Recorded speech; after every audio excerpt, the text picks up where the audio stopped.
This is a Pyramid One International Network presentation.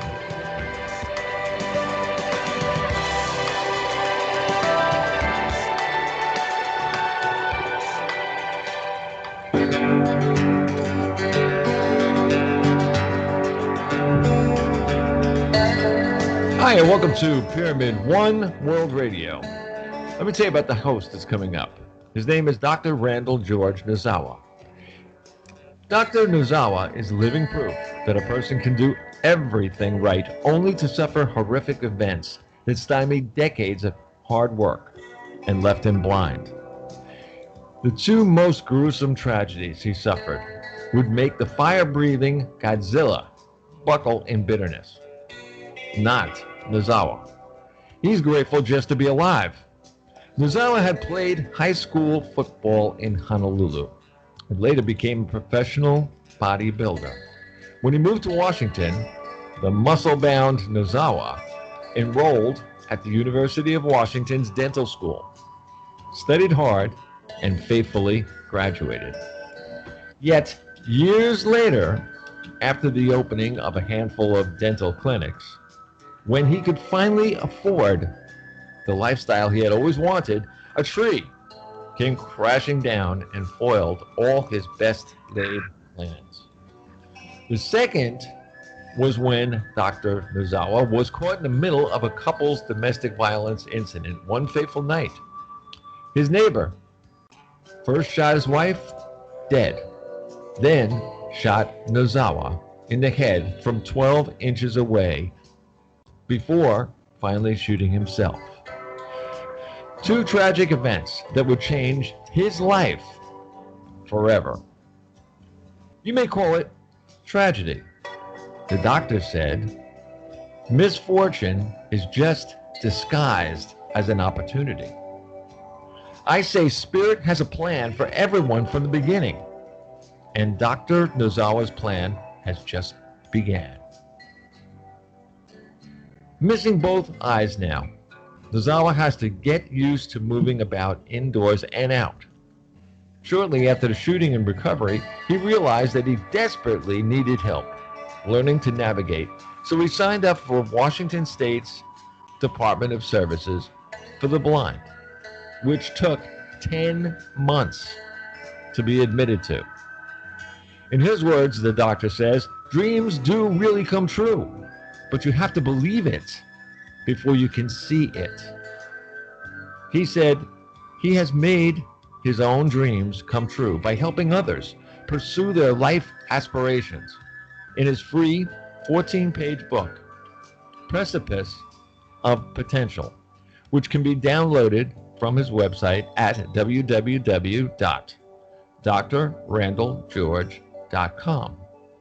Nozawa asks provocative questions to help readers examine their own lives more closely, like, what do you do that fills you with joy and excitement?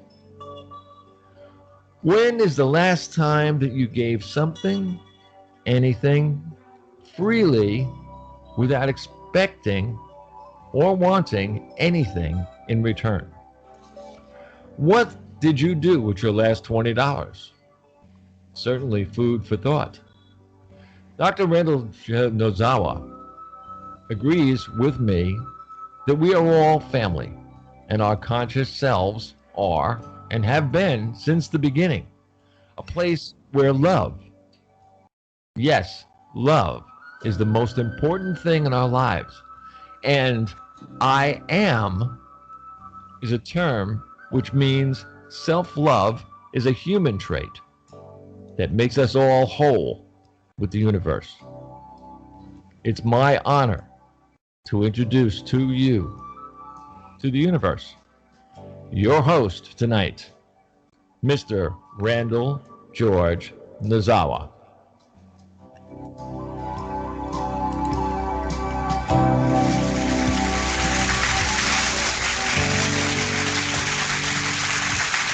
Yeah. He's here. Oh, look, it's been a while, and we've got the best guest on today, and then Well, Bob, how are you feeling? And welcome back. It's funny you say something like that, but it's well, it's okay. I'm sitting straight on a chair now. Yeah. Well, no, you got it repaired and all that, and you got this, just a needed surgery, kind of like at the wrong time of the 2020 here, because we're involved in this fake microbe thing that, well, yeah, we can talk about that later, but we I, had this. let me give you the what's this the how would you call it the what the glass tube, Yeah. part of it. First of all, I recommend to everybody, if something is heavier than you are, don't pick it up. That's the first thing I can say because let's face it. I mean, I've had a couple of lifetimes already, right? I'm Yeah. supposed to be smarter than that. Am I? No. So anyway, I go. First of all, I tell you to bend your knees.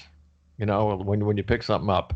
If there's one person that's listening to us tonight that can tell me how to pick something that's very heavy out of a garbage can and bend your knees at the same time, write me at bobcharlesshow@live.com because I want to know because I couldn't. So that's the way that was. Anyway, all right.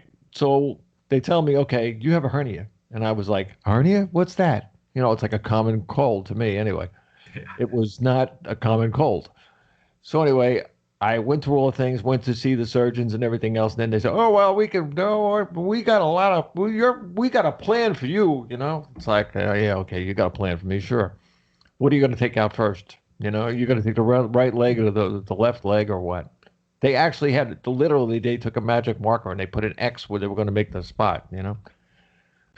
I told them, I said, if you don't get it right, I says I'm gonna sue your ass. That's it, finished. So anyway, we went through all of that and everything, and they did their thing. They did a laparoscope, Laparoscopy. laparoscope.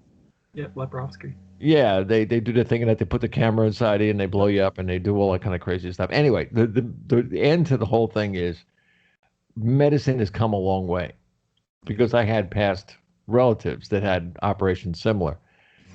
I'm telling you, this was like one, two, three, the same day, within hours of the operation. I was walking around in the room they brought me to. Congratulations. Yeah, I literally got into the car and I came home and everything else and I was like pretty cool. And they tell you, they give you the list, like this could happen, this could happen, this could happen, this could happen. So you read the thing and on the way home, and all you're doing is biting your nails and that's saying, "Oh my God, which one's going to hit me first?" So, and you want to talk about things like homeopathy. Oh, well, let me tell you, the first thing they give you is the worst drugs in the world. That oxy, whatever. Oh, that's cool. Oxycontin. Yeah, they give you that stuff. So, okay, your brain is on Wrong. for like a couple hours or something like. Well, how people take this, I swear to you, they keep saying about all these people that are doing this stuff. You have to be out of your mind. I mean, I felt so bad. I mean, so bad. I'll probably write. It'll be in my notes from one of my blogs. And that's how bad. If anybody takes that stuff, you can imagine. If I felt bad, imagine what it's doing to your body. There are natural things that you can do, and the natural things that I did was I did the old because of course you just had a surgery, so of course you do some soup and you do a little bit of bread, to kind of like push things wherever they're going. And I'm telling you, in like 2 days, I felt great. I mean, there were parts that hurt, but you got to expect it. I mean, this is Really? what happens in the surgery. You got to expect that. But still, I mean, today it's only a week and a half after the whole thing in it, and I went shopping today. I did whatever I usually do and everything. The only thing the doctor says is, "Well, it takes a couple more days." Well, okay, what am I going to do? Sit here and look at the walls? But in the meantime, and Ed, I did miss a couple of shows. I apologize to everybody that didn't hear them, but they did get archives. Yeah. But what happened was, it's like you could not sit down in one place for more than 15 or 20 minutes. So if you're doing a show and you got to keep getting up every 20 minutes and explain to everybody why you're getting up, I mean, it's like not going to make it too much. But still, doctors have come a long way. And going into the hospital right now, of course, is a nightmare because you've got a million people in that are going in the door. I'm in Florida, so this is like COVID-19 central. Yeah. in a way. I mean, that's what's going on around here. So, like, when you look at, I had to be 50 feet from the front door of the hospital. I was like almost, like a little kid, and that would like be pulling on something, like you'd be dragging me off the car door, one of those kind of deals. And I mean, it was something like that. I did not want to go into the hospital, but I did get my test. I did get my COVID test, and I am negative, thank goodness. Mm. And, I came out the same way. So, I mean, whatever happened, there is a God, and he was looking all the time. Yeah. And while I was under, all the people that were in the operating room visited me before I left.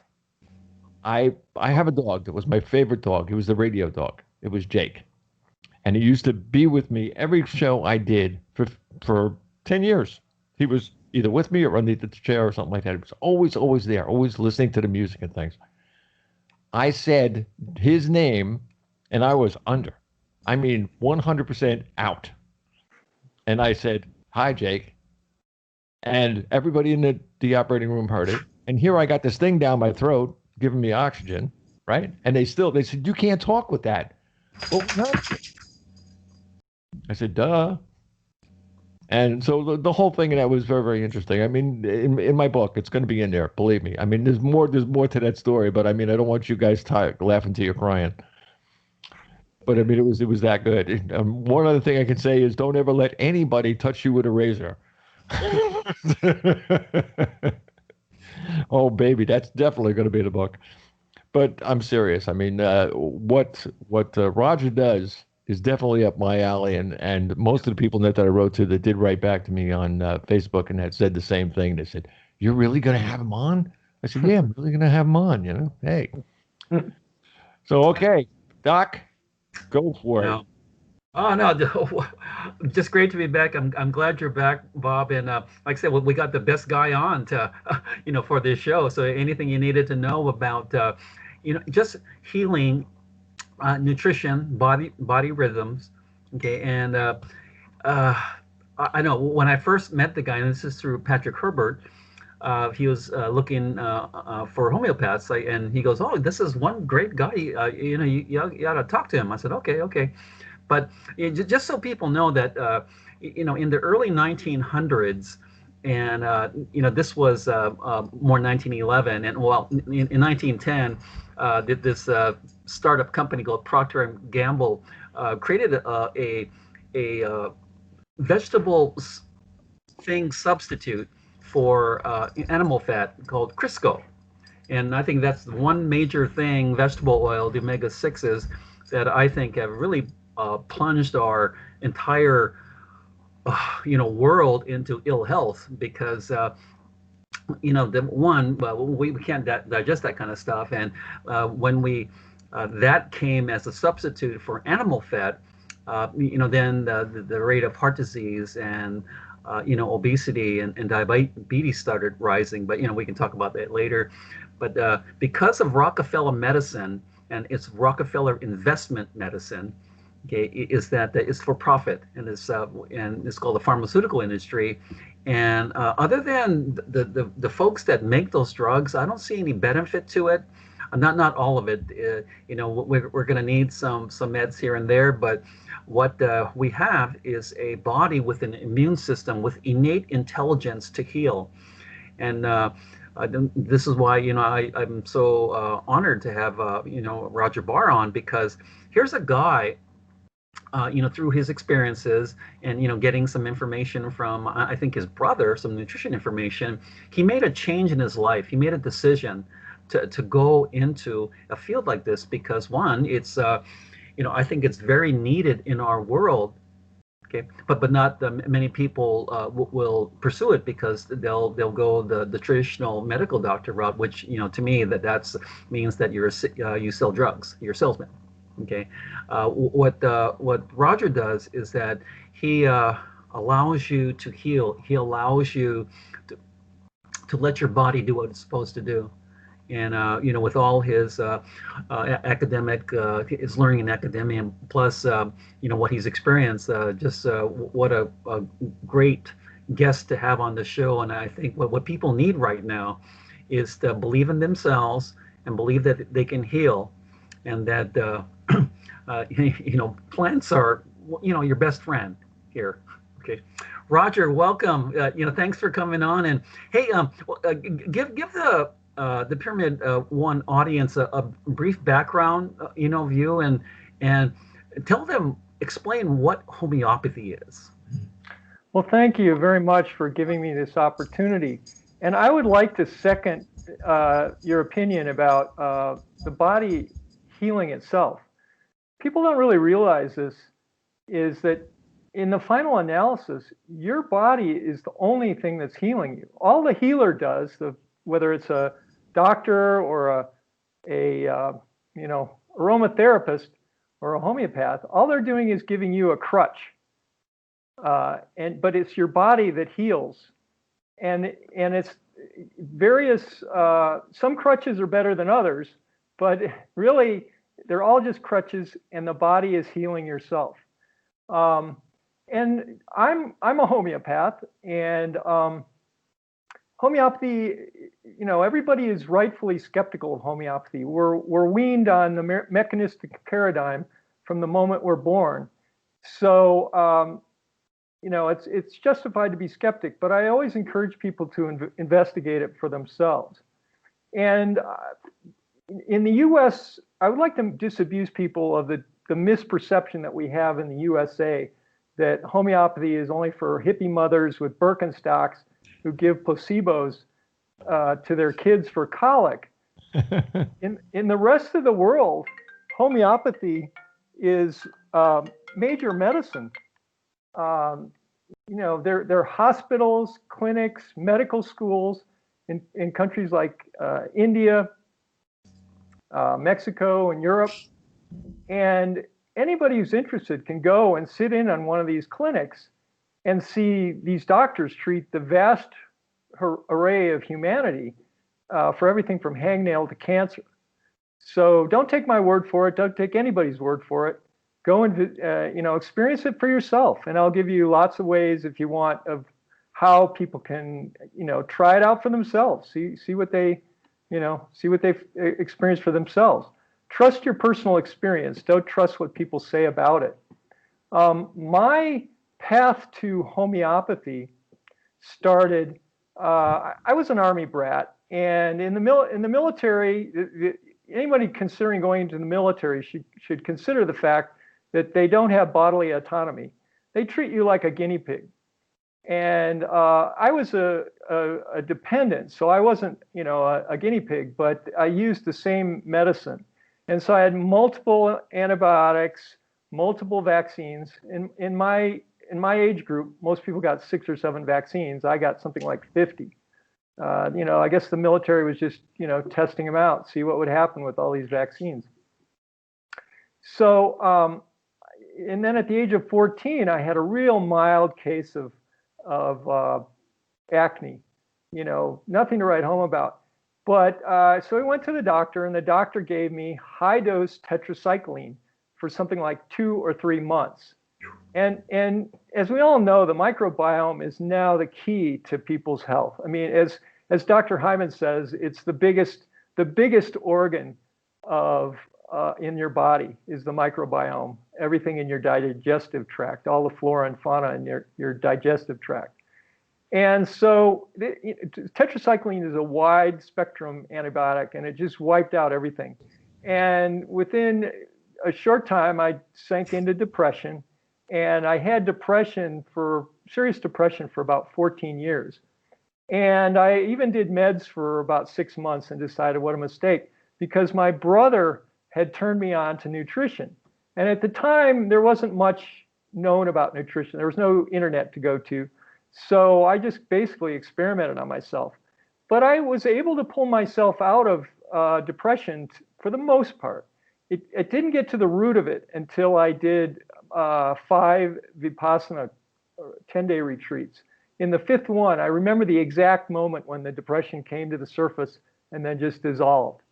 But anyway, so I still had the effects of the overdose on the vitamins. I overdosed on vitamins, primarily B6, and it damaged my immune system.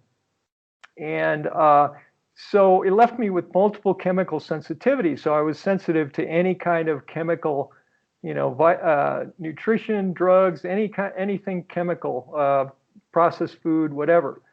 And it was sort of a mixed blessing because on the one hand, I was sensitive to everything. So I didn't take a lot of crap into my system after that. The doctor said, "Hey, we have nothing for you." And so I said, "Hey, that's my ticket to freedom. I can, take care of my own health." And that's what I urge people to do now in this epidemic. They basically said, "Hey, well, there's nothing we can do until we have a vaccine. So, hey, take care of your own health. Walk away from chemical ag and walk away from chemical medicine and take care of yourself." Now, conventional medicine does wonderful things. Bob's operation is one example, but that's as a last resort. You do the least invasive things first, like homeopathy, herbs, nutrition, etc. And then if those don't work, then you move to the more invasive things, as needed. In Bob's case, I'm sure that operation was absolutely needed, and they do an excellent job. But it's when we use conventional medicine as a first resort that you get into trouble. Chemicals that your body has to detox, et cetera, et cetera. So anyway, so I couldn't take chemicals, so I got interested in non-chemical approaches to healing. And I went to India in '89, and when I came back, before I left, I'd set my intention that I wanted to find out what I wanted to do in life. But when I came back, I still didn't realize. At the time, I was a computer programmer. So when I came back, I still hadn't found what I wanted to do. I'd figured out a few things that I didn't want to do. So literally about the day I landed, my good friend and mentor, Jim Spira, called me up and said, "Hey, how'd you like to take this class in homeopathy?" And I said, "I have no idea what that is, but I have nothing else to do. Sure, why not?" So I started this class. It was a 3-day class. And he starts talking about homeopathy, this extreme dilution. And I thought, what a bunch of crazy crap, excuse my French. But, how could something diluted like this do anything? But he mentioned that there are several remedies that have been used successfully for jet lag. And of course, I'd just gotten off the plane from Australia, 13-hour flight, and I was extremely jet lagged. And I started reading about the different remedies, and I read about gelsemium, and it says foggy, hazy vision. And I said, wow, that's exactly what I'm experiencing. It's like this fog over my vision all the time. So I got one of the pellets, and literally it hadn't even dissolved on my tongue yet. It hit my tongue, and immediately it was like somebody cleaned the windshield. And then all of the other common symptoms of jet lag, the fatigue and the insomnia and everything else cleared up. And so, of course, I was, taken aback, and I said, wow, I better, explore this a little further. So while I was in India, I'd had dysentery. And at the time, I'd taken this really heavy-duty drug that I found out later was made illegal. It was so toxic. And they don't make anything illegal in India unless it's, murderous. So I'd taken this drug for 10 days and it wiped out the bugs. And I didn't have the acute symptoms of dysentery, but I had all sorts of sequelae, leftover symptoms. I had horrible insomnia till 4 or 5 in the morning, bleeding gums, digestive problems, low self-esteem, etc. And so I thought, well, let me try homeopathy. So I went to a professional homeopath, and he interviewed me and gave me a remedy. And within a month, it completely cleared up. And that was the beginning. And I can go into other experiences I've had with homeopathy since then, if you'd like. Oh yeah, right, Doc? Yeah. I'm listening to this, saying to myself, hey, there is another way. Yeah. No, there is. And, and what you're talking about here is, what I'm very much into is energy medicine, because, you take a healing substance and dilute it down 100,000 times. You think, oh, it's not present anymore. The energy is, and it's healing. And there is this intelligence out there, and we have it in our own bodies, but we tend not to listen to it. but an innate intelligence with all the plant matter out there that's meant for us, and all those microbes that communicate. And this it's all information exchange, and we call them viruses, bacteria, fungi, mold, parasites. They're in our bodies already, and that's called pleomorphism. And but people don't believe that. They think, oh, let's kill it all. And then we do the hand sanitizer kind of thing and kill everything. And we forget that because of what you had mentioned, that it was the Human Genome Project first, and then the Human Microbiome Project, and we have trillions, hundreds of trillions of these microbes in our body. Without them, we would be dead. And so we can't we can't really kill it all, and this makes that Pasteur germ theory just just inadequate, and so it's not something we should be concentrating on. We should be concentrating more on terrain theory, and allowing our bodies to do what it was meant to do. Because when you want to talk about God, or that the source or infinite intelligence, what smart thing put us together that we are so perfect, but we can destroy ourselves with all these chemicals that we put into the environment. So there's a lot of toxins out there that weren't around even 100 years ago. But Roger, what you bring up is so interesting, because to me, you're what other doctors should pattern themselves after, because you care. One, you care. And a lot of the current medical folks out there just don't. And the other is that the Western medicine tool bag has got three things in it. Okay, drugs, which is called chemo, radiation, which is burning, and then surgery. You lop it off. You got three things. And if those things don't work, what happens is that they send you home and say, well, that's all we can do. Shucks, sorry. Okay, but see, what you do, Roger, is that you give people hope. And then with all your experiences and your education, you give them tools.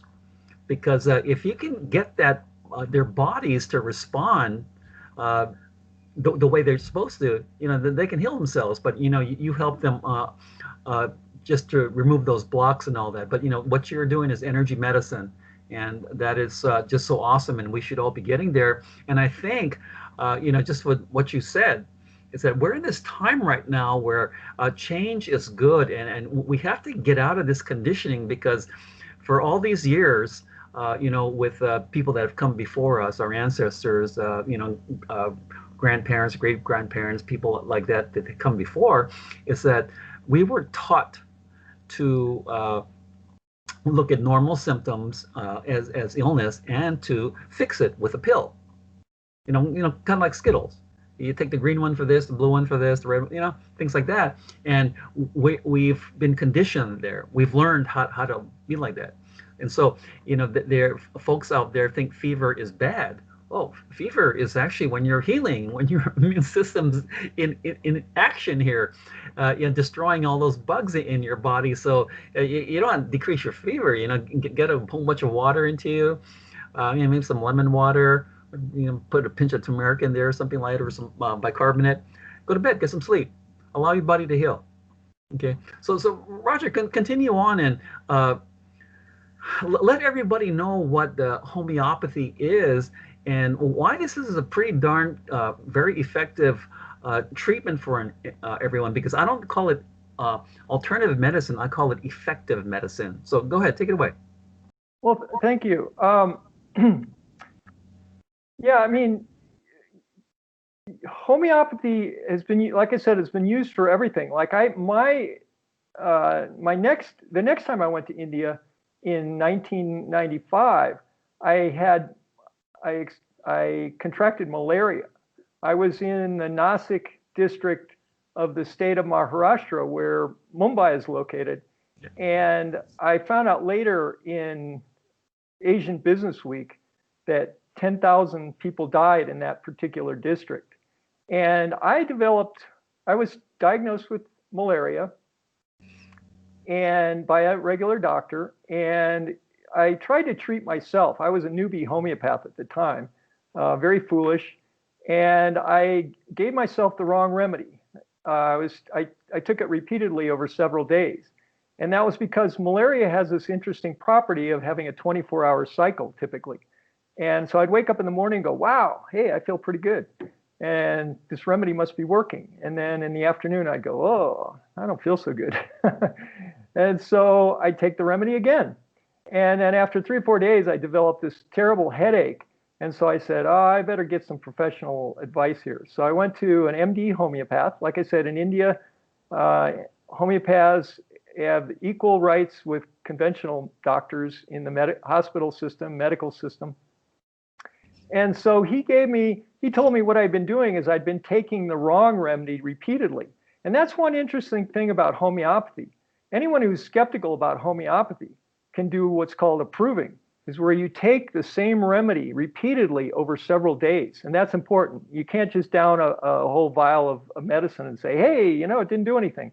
No, you have to take it repeatedly over several days, and it will cause the symptoms that it will cure in a sick person.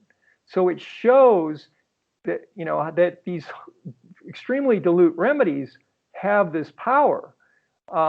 And anyone can experience that by doing approving. And I'll talk about I challenged a lawyer to do approving one time. He was bringing a lawsuit against the the homeopathic pharmaceutical industry in California, saying, oh, you're selling a bunch of placebos, you know.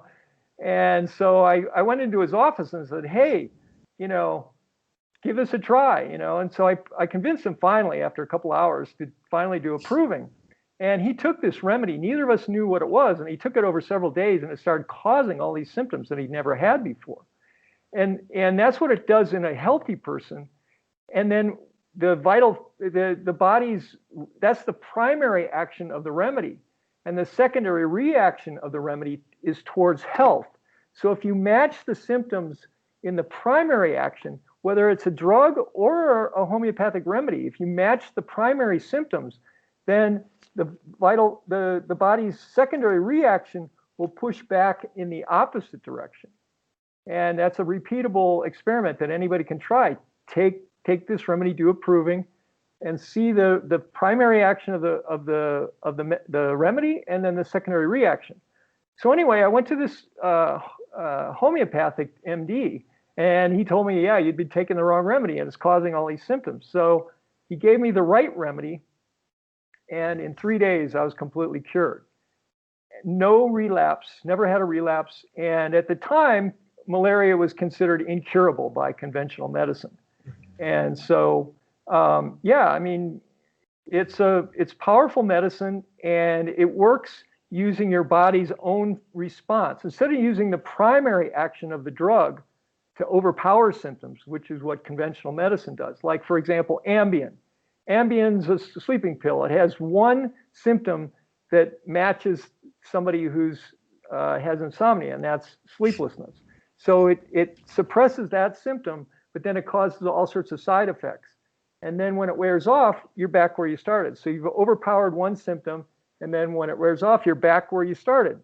Well, homeopathy, you match all the symptoms, and it gives a little push in the same direction, and then the secondary reaction pushes back to the state of health.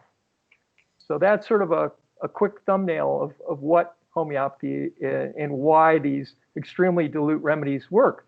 But Hahnemann, in the early days, he used dilute doses of medicines. You know, I mean, not dilute. He'd use the full medicine in drop doses. And it was effective, but he found that he was concerned about the toxicity, you know, because the difference between a medicine and a poison is the dose. And he knew that he was giving substances that are poisonous to people in small amounts, but still the body has to detoxify it. And it's, you know, when someone's sick, that's not a good idea. So he started diluting the medicines. And serendipitously, he was riding around the countryside, and the remedies were getting pounded. And so he realized that this combination of dilution and what has been translated from German to mean succussion was making these remedies stronger. The more diluted they were, the more succussed they were, the stronger they were. not weaker, as we expect with our mechanistic paradigm of medicine. So he would dilute them over and over and over again and keep doing this succussion, and the remedies were getting more effective, more effective, more effective, and his patients were getting healed quicker. And so he was able to cure on all levels. And he realized that the fact that these were diluted so much, he was a famous chemist in his day, and he knew about Avogadro's limit. There's a limit to how much you can dilute something before there's none of it left. And he knew that he was diluting it well past that point, that Avogadro's limit was far exceeded. And so he knew about that. So he realized that there's some unknown some unknown energy happening that we still to this day can't explain. We have lots of theories, but there's no real good explanation, proven mechanism for homeopathic remedies. And so that's the basis of homeopathy. Yeah. What I like about what you're saying is that yours is when you think about not only the profession but how you work with people. This is a mind, body, spirit, because you're not just taking symptoms and trying to either lessen them, or because you'll never cure them with regular pharmaceuticals, but you're talking about a comprehensive plan, with that person being unique and totally different from anybody else, right? Just like we all are here now, is that you're giving them, just comprehensive type of, I think, real care. That this is healthcare, not sick care. Sick care is all the pills that we get peddled out, and you take the blue ones for this, the green ones for this. Yours is a comprehensive one, because you look at that person as a unique, one-of-kind being, and you're thinking about how they think, that what's in their mind and what's beyond that, their body, that physical, tangible being, and their spirit. And so you're trying to come up with something based on your education and experience of how do I treat this whole person? Because as you well know, if you're in some kind of traumatic state, emotional distress and all that, that changes your biochemistry. So, and that's coming in just for a symptom, because you don't know what causes it. So I think, what, people, especially I think regular, what we call medical doctors, should kind of, take some advice from you, because you look at that whole person and go, and then you start thinking, all right, okay, what's the energy blockage here? Where is it coming from? And then this is how you treat those people. And like I said that, we can all, as humans, most of us digest plants. We can't digest pharmaceuticals, however. And so what you're doing is that, you're unleashing this, the innate intelligence that we have inside of us. And like I said, whoever put us together is darn awfully smart, because God, we can heal ourselves. Okay. But we live in a time full of toxins, full of stress. And you're living down in Mexico now, but as far as here, when you call it the American dream, well, that American dream costs something, and that costs your time, and you work, and that Puritan work ethic, right? The harder you work, and you think, the American dream, and a lot of times, that cash doesn't roll into you, but this is what you're taught, and we were taught by Rockefeller medicine. Take this pill for this ill. Okay, it may work, may not, but take it anyway. If it doesn't, I'll get you another one. And so we, the older we get poisoned with all these pills. And now with this, this new infection going on right now, what we have is just a certain amount of population that have lowered immunity, and they're dying. And it's not the the 800. 1,000 or that's being purported out there. That's all lies. That's all made up statistics, But what you give folks, Roger, is sound care, where you're equating our innate systems, with what's out there, and you match all these energy levels up, and we heal. Okay, so can you tell just those folks out there that they're so afraid, one, of this microbe. It's point oh oh 06 microns and all that, and yes, they're going to get through your mask, and actually we need them for health, by the way, so don't kill them all. Can you tell them, uh, one, not to be afraid.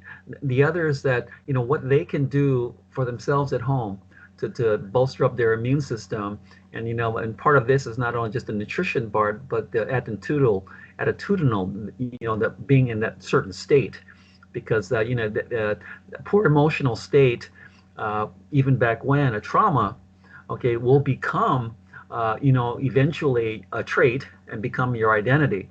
And so now you've trained your body not to heal.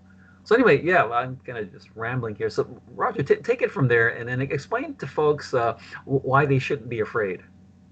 Okay, first I'd like to go back to your point about the true holistic nature of homeopathy.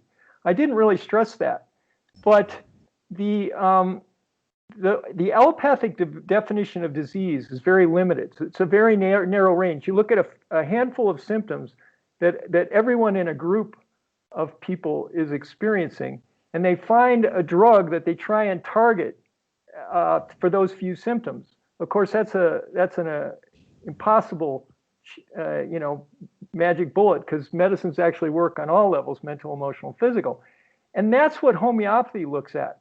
A homeopathic remedy matches the entire spectrum: mental, emotional, and physical. And all diseases act on all levels, and all medicines act on all levels. So it's pattern matching, and so someone who has a physical symptom, I have to inquire about their mental and emotional state to find the right remedy that matches on all levels.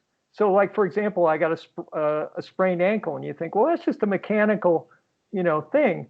How can a homeopathic remedy help with that?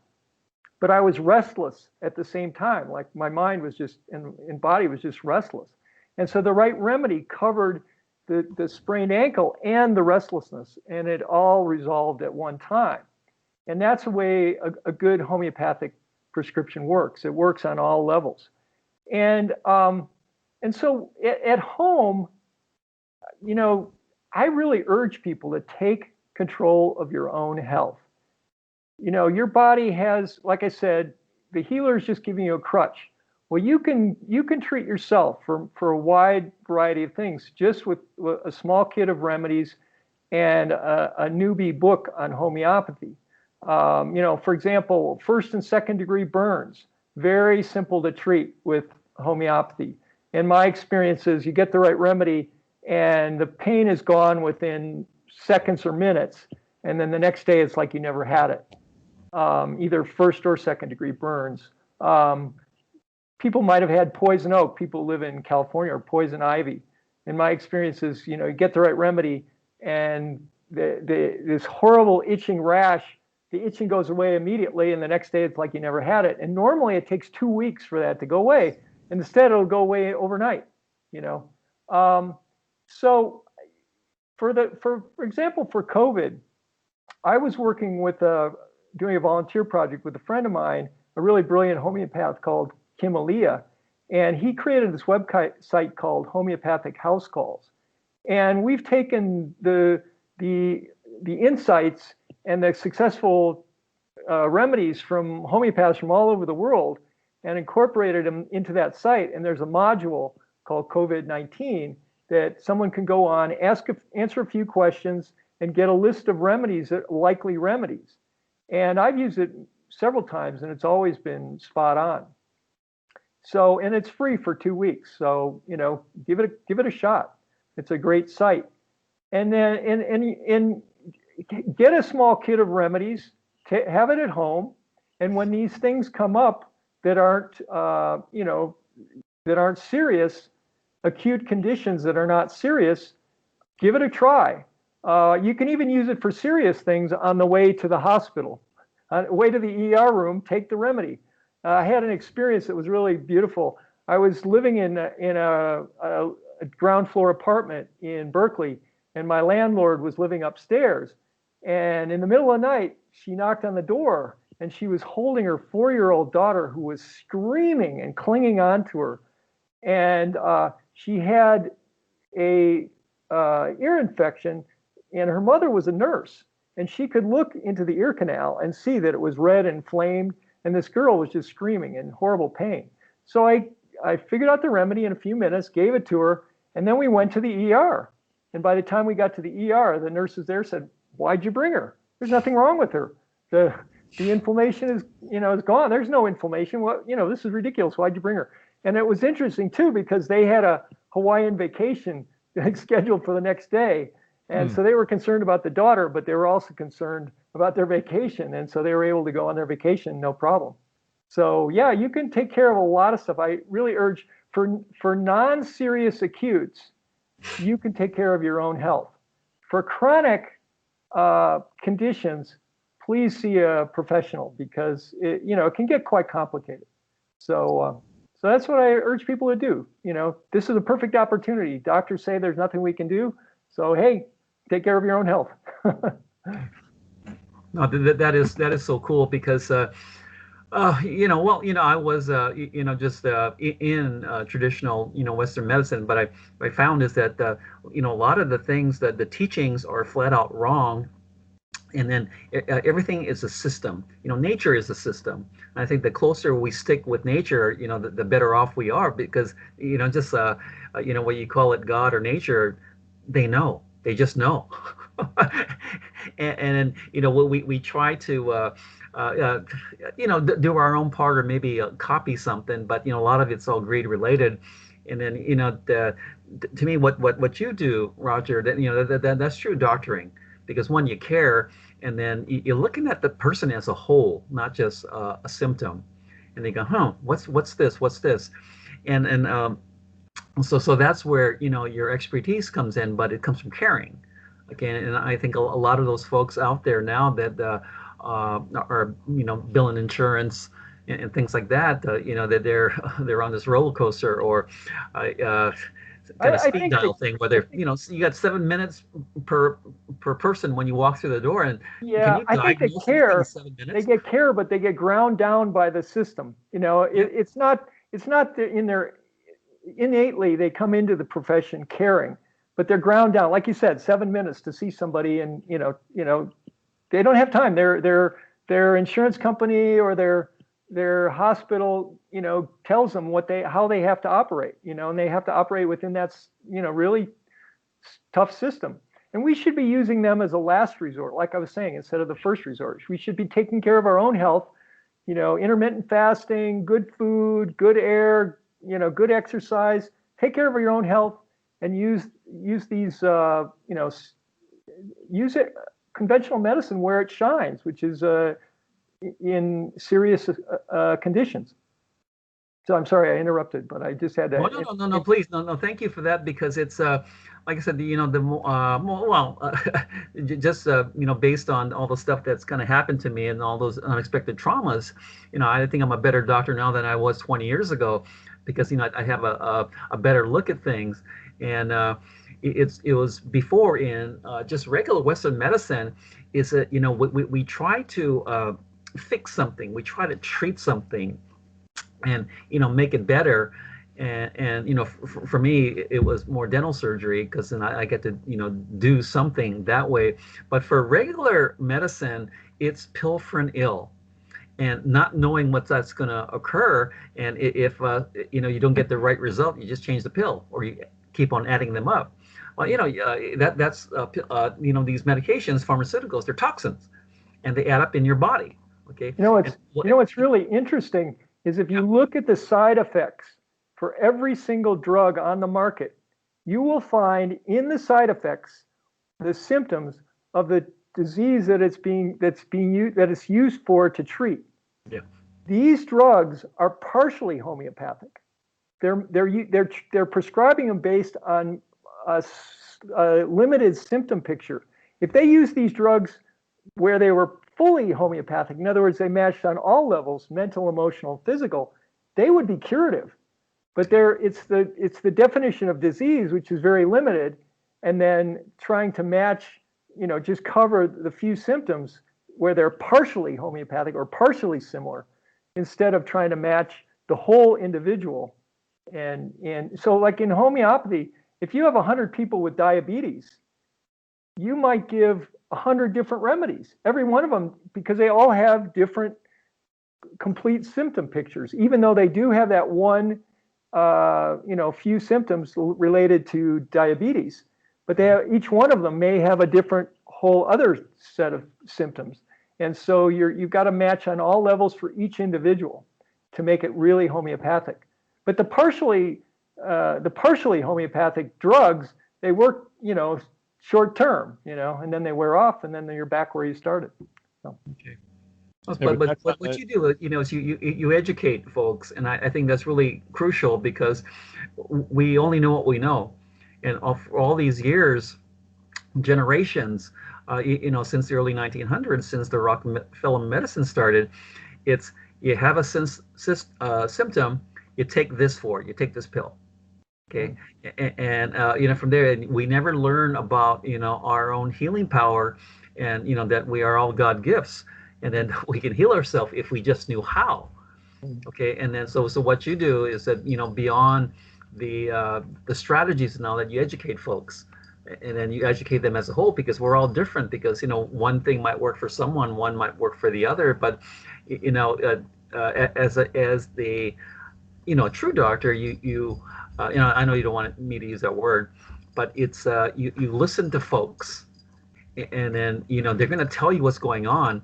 And then, it's really, we know now that, emotions, especially traumatic negative ones, we store.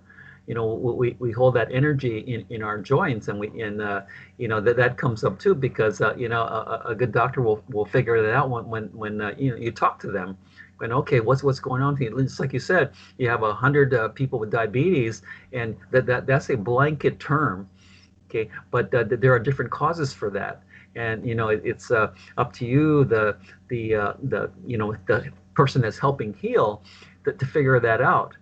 Okay, so you've mentioned this one website here, and where can people that are watching this show here learn more, say, about you, and learn more about homeopathy, or just our innate healing systems? Where can people actually go look that up? Well, every country regulates homeopathy differently, and every state in the United States regulates homeopathy differently. So in some states it's illegal. In some states it's we have a medical health freedom law, like California, which is wonderful. People can contact me. I'm at canhealyourself.com, and I'm happy to refer you to someone nearby. I also work online with people. So and there are some good organizations, like the National Center for Homeopathy in the U.S. has a directory, and in Europe or India or Mexico, you just go to your local MD homeopath.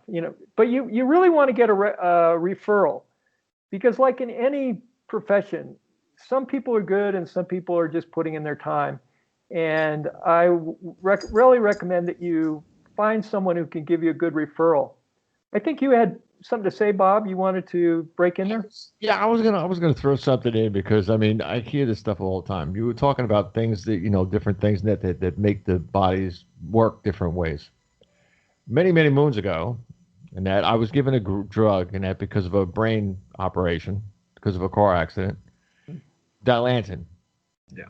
They told me, this is what they told me: you'll be taking this for the rest of your life. Okay, about a year out, I look at the bottle and I say to myself, and of course you got to keep getting this drug all the time. And I'm looking at the bottle and I said, no, I don't. So I called the doctor. I said, well, what would happen if I didn't take it? He said, well, you'd be back here. I said, okay. So I took the whole bottle and I threw the bottle out. Never, ever took it again. The body did what it had to do. Now, that's one. The other thing that you had said that I thought was very interesting, and by the way, from Dilantin, if you were going to take something like that to help the body heal. This is what I was looking at. What I was looking at was healing the body. I was looking at seizures because, I mean, if you're that kind of person that has a very high stress level or something, or it sets you up with your brain optically, like blinking lights, you know, kick off a seizure, things like that. There's got to be something. These are receptor blockers. That whole bunch of drugs are blockers. So what could you use naturally that would do the same thing? Well, like I said, you have to take a full case. You know, I've worked with people with various neurological conditions, and everyone's unique. You can't make a blanket statement from a simple allopathic diagnosis, which covers a few symptoms. Oh, they had a hand injury. They're experiencing some visual field problems. Okay, we'll give them Dilantin. They're having decreased coordination, mental confusion, nervousness. Okay, we'll give them Dilantin. Well, that might temporarily, like I said, allopathic prescriptions are usually they're partially homeopathic. They cover a few symptoms and then they have a whole bunch of side effects in addition. So they'll suppress those few symptoms temporarily. It's like a crutch, like I was saying. It'll be a crutch temporarily, and then in your case, you're very lucky. Your body healed itself. But I would have to talk to the individual. What are your mental symptoms? What are your emotional symptoms? What makes them better? What makes them worse? When are they better? When are they worse? What are the physical symptoms, et cetera, et cetera, et cetera. It's like I do a 1 to 2 hour interview with someone first time I see them, and I'm trying to get fortunately, one of my teachers, Dr. Paul Herskew, he's a naturopath who developed this conception of disease as a cycle. It's not a state, it's a cycle. A typical cycle might be somebody wakes up in the morning, they feel pretty good, and then as the day goes on, they don't feel, certain symptoms come on. At night, they have certain other symptoms, they can't sleep, blah, blah, blah. The next morning, they wake up and they feel pretty good again. It's that cycle, continuous cycle. It might be a downward cycle, but it's a cycle. And so typically with an interview, I'm trying to find out what is that cycle. And then I'm trying to find out what matches that cycle. And the beauty of that method of understanding disease is you can know when you finish taking the case because you've determined what their cycle is. And you can limit it to a small number of remedies. Typically before, I would look at a symptom pattern and I'd see hundreds of remedies and I'd have to decide which were important, which weren't. But with his approach, I can limit it to a relatively small number of remedies, and then I can start asking the patient more questions. Oh, what's it like? What are you emotionally like? What are the problems you're having in your relationship? Blah, blah, blah. Things that help me narrow in on the particular remedy that works best for them. I don't know if that answers your question. No, you're definitely in there. I got one more for you for all those people that love Starbucks. Yeah, this is a good one. See that he's smiling. He knows what I'm going to say. How about these people that drink too much coffee and that can't go to sleep? I'm one of these people that I can have a fresh cup before I go to bed, and I'm out in 10 seconds. Yeah. So that doesn't bother me at all. But some people actually use that for headaches and all kinds of other kind of things. There's got to be some type of, in the extract that's in the coffee, there's got to be some type of natural substance there that really is good for the body, even though everybody says, no, it's not good for you. It's going to give you nerve problems. I said, nerve problems? What are you, crazy? No, Anyway. coffee is used homeopathically. It's a great remedy. It's used for it. The primary action is an upper. And we're all familiar with it. Mentally, our mind's racing, we're hyperexcitable, and physically, we're jittery, and our pulse is rapid, et cetera. So that's the upper. That's the primary action. When it wears off, the secondary reaction pushes us in the opposite direction, and we crash. and that's when we want that second pot of coffee. So Pot, yeah. it's a great medicine, but it's overused. We shouldn't be. What happens is our body downregulates eventually, and then we need that coffee to get up to normal. So people should really come off of coffee and use it only as as needed when you've got that really bad heavy day and you need something, a lift for that one day. But taking it every day, your body downregulates. It's a homeopathic effect. And then the other thing about coffee too is, like any other herbal substance, it has a very strong energy. And I always ask people to get off of other herbal substances while they're determining if the remedy is working for them. And then once they've determined that the remedy is really solid, it's really working well, then they can start adding some of these things back in and see if they interfere. Because some people are super sensitive to coffee, and like you, some people have no effect from it. Mm. So it just depends on the individual whether or not that would interfere with the homeopathic treatment. But it's a great medicine.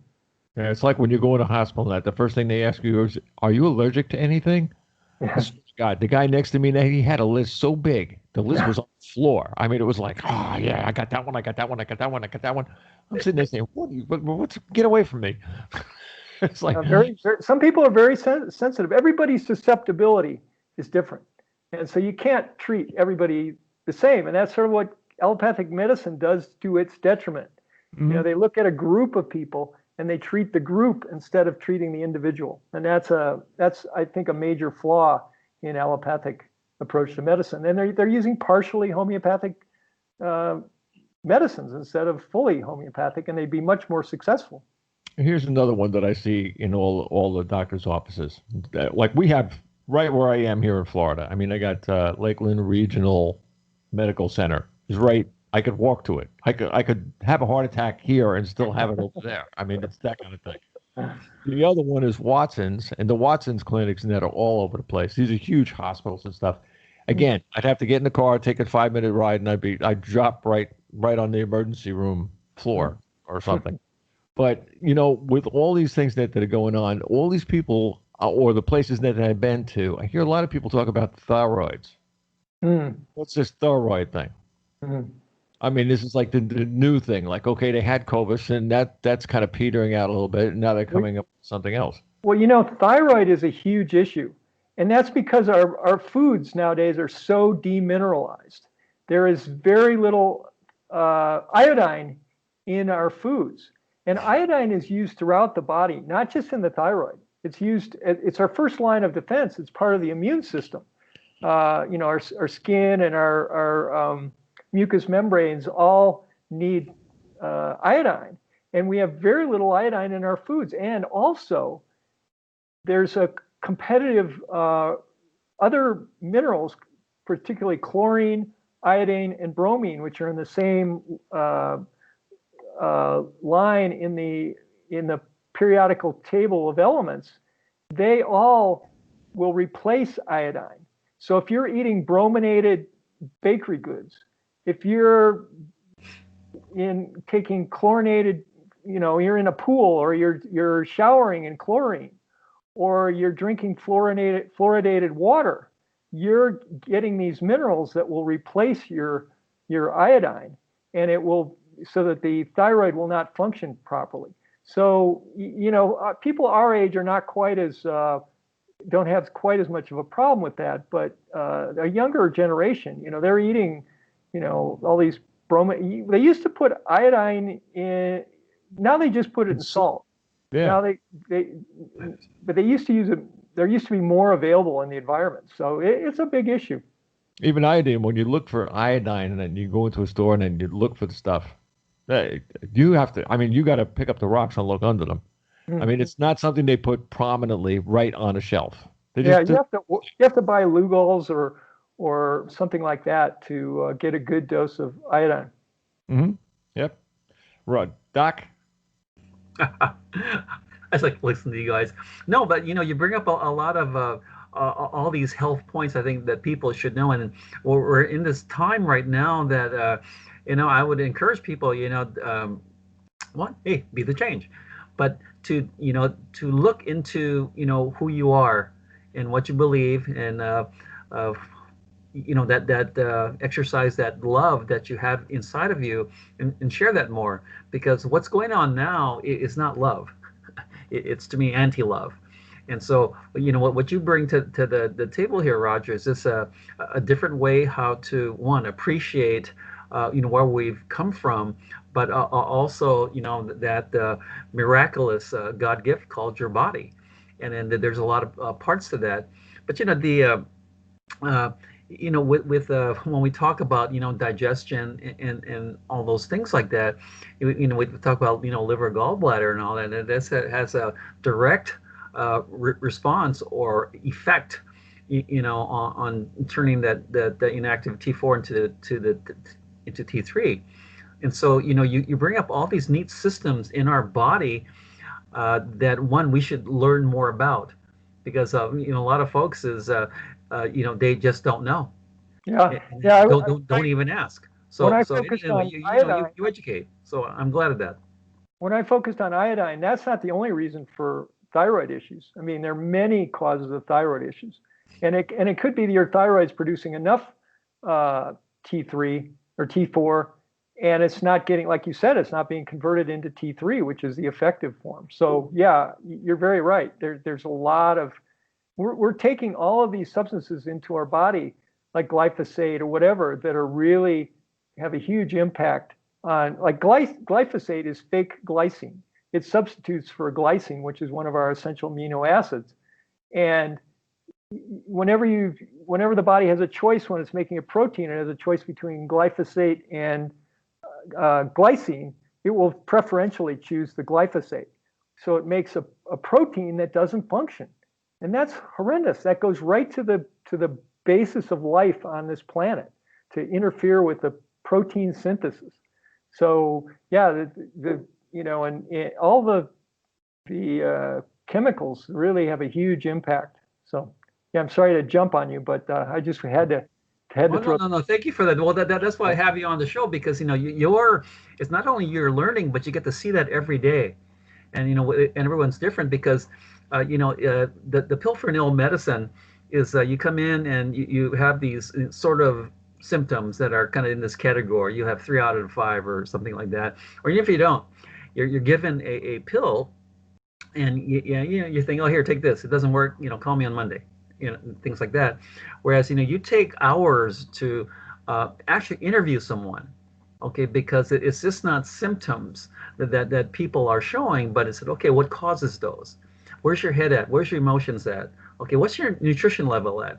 Okay, well, when's the last time you really got hurt, or did you break your ankle in high school or something like that, or what happened?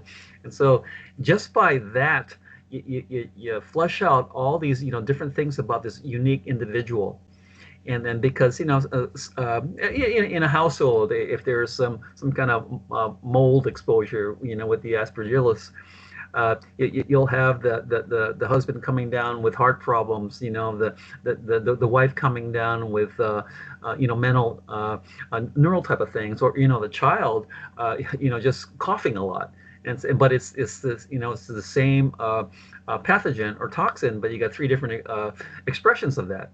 And so what you do is you're taking the time to treat people uniquely, because we're all different, and you kind of finding where those energy blockages are, which is so neat, because you're teaching them uh, about the greatness that they come from, and who they are. Because when we talk about, say, God's all around you, all inside of you, and you can activate your healing systems. Uh, you can be your best own doctor. And when you go back to Hippocrates, make medicine thy food and food thy medicine, and all that, and no one listens to that. Hey, Because Doc, that's been hijacked with pharmaceuticals. And so, okay, and now when you look at these medical doctors who just have so much knowledge of anatomy and physiology and all that, but they're pill pushers. Take this, take this. What's it do? I don't know. Hopefully it'll take care of you. Okay, and then so we can update, make better I think regular health care, because right now I call it sick care, and that's what you do, Roger. You're a healthcare guy. You're a guy. Okay, you take care of your fellow brethren because we're all unique, and I think that folks that come to see you, they're going to get a good dose of compassion and someone that's going to listen intently. I can figure this out. So that's why I was so grateful to have you on the show, because we need this right now. Because look at our world. Economically, it's crumbling, and we're being told what to do, and especially by this this one fake global health czar. I'm going to show people. I'm going to show people how they should be how they're supposed to be wearing their masks now. This is how you're supposed to wear your mask. Covering your eyes. So oh my gosh! Yes, you want to figure that out, and put your goggles on. I said, look at where we've degenerated into. I mean, if you're a space alien, you go, wow, there's no intelligent life on that planet. We got to move on. Look what these folks are doing. Okay, so if they got the disease down here. Yeah, I said, we don't want that. We got to move on. But see, what you do is so different, because this is what I expect out of a true doctor, because you listen and you share your expertise, and everyone's different, because it's not one of those gonna just a blanket type of diagnosis. Oh, you've got diabetes. Oh, you've got heart disease. Oh, you've got this, and said, okay. Why did this happen? And do you really actually have this? And what's the root causes of all these things? So that's where you spend your time, and to me that's what true healing is. So you're one of those. I think how you practice your craft is what I think other doctors should copy, because they're too in a hurry, and yes, they might. I don't know if they lost their caring. I'm not sure, but they're just sprinting room to room. And what can you learn from someone in 7 minutes? Yeah. Okay. Well, there you go, doctor. But I think caring goes a long way, because just from someone listening, taking the time to listen to someone, that they're going to develop a connection, and I think that's healing in itself. So like I said, I'm so glad you came on here, and then to share all your stuff. So, but I think what you do, Roger, is true healing. Thank you. And yours is healthcare, and I think we need more of you out there. So, if you can train more folks to be like you, Roger, I think we'll be okay. Roger, some last words from you. Well, the basic summary is take control of your own health. Yes. Don't let the medical industry rule in the chemical ag industry rule your life.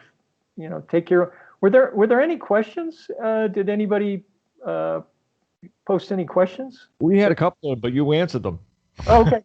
Okay. I mean, I'm watching them here, and they come up, and they were like, "Oh, that's what we're talking about, you fool. Get back and listen." But no, really, seriously. I mean, we got people on from all over the place, and you're in Mexico, right? Yeah, and anybody can go to my website, canhealyourself.com. It's in the notes, and I'm happy to help anybody find a good homeopath or some kind of self-healing in their neighborhood. Do the research. Don't get help from professionals, but in the final analysis, your body is going to heal itself. All you need is maybe some good crutches, and you'll be on your way.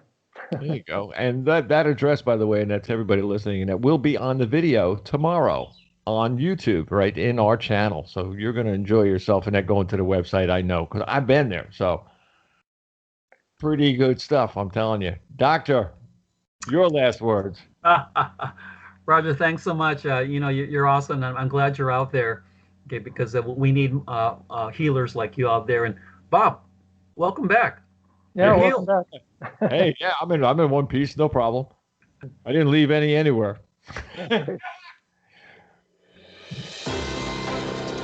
Meanwhile, that was a great show. All of us want to thank Roger Barr, the guest of the man, the guy, Dr. Randall George Nozawa on Be the Change. There is a God. You can pray to him. You can love. God bless y'all. Bob Charles.